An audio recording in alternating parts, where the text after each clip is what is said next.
Eh gros, ce soir, j'organise un repas de feu, un repas de malade. J'ai envoyé les SMS, ils ont tous répondu.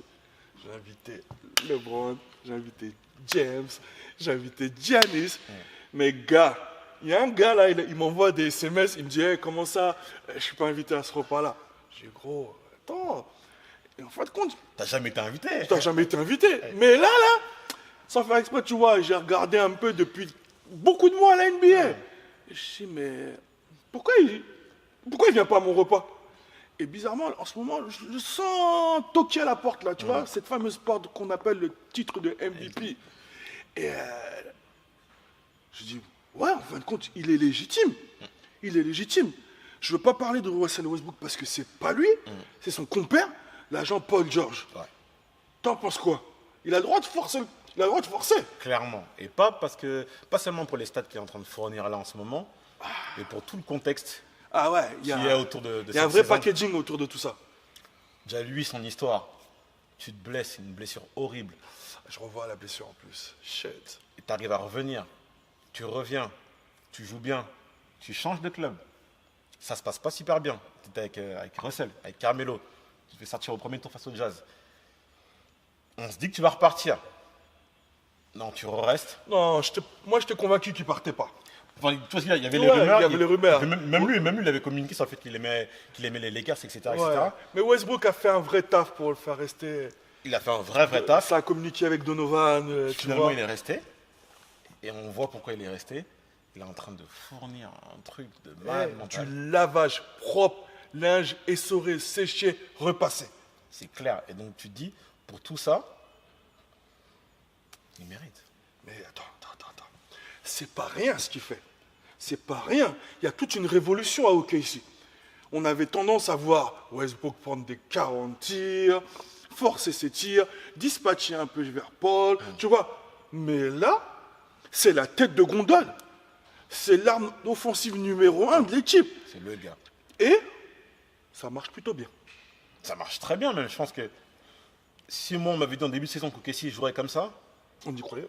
Non. je t'aurais dit non, parce que justement, Le seul gars qui peut croire ça, c'est Tom Rousset.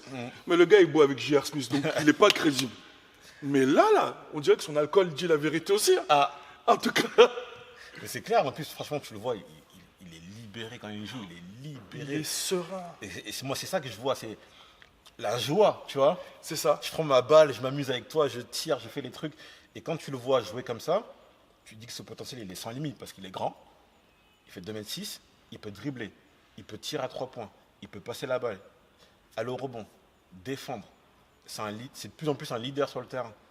Il a tout pour être le MVP dont on parle depuis tout à l'heure. Je vais être salaud. Hormis Giannis, qu'on met à côté, le joueur qui lui ressemble le plus, c'est Kawhi. Mais maintenant, si je te demande de donner le titre de MVP à Kawhi ou à Paul George, tu le donnes à qui? C'est dur parce que les deux font une super saison, les deux c'est des super joueurs, les deux ils sont forts offensivement et défensivement. Paul George.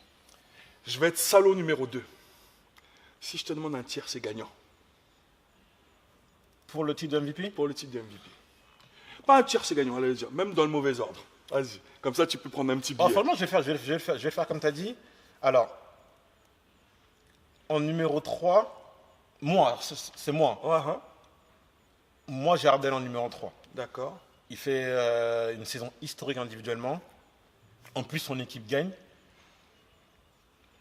En plus, il défend quand même mieux. Il faut dire aussi, sur les interceptions, sur les passes déviées, sur plein de stats, il est quand même super avancé par rapport à ça.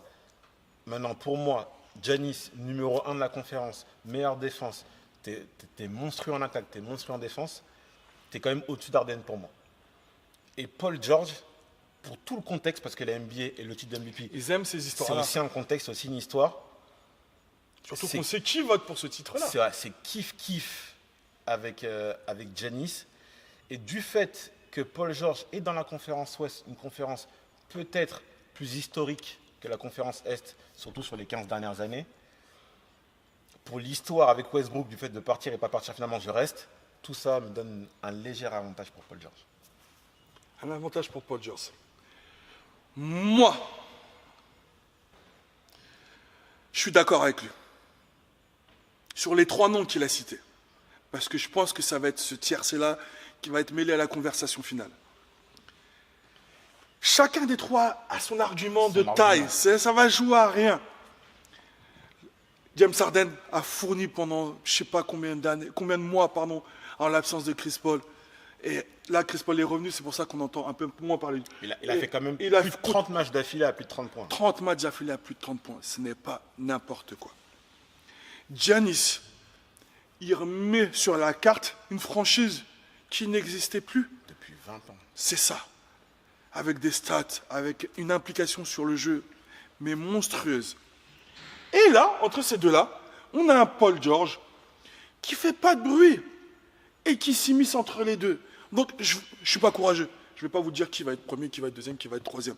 Mais je dis simplement que ces 3-là seront dans la conversation finale.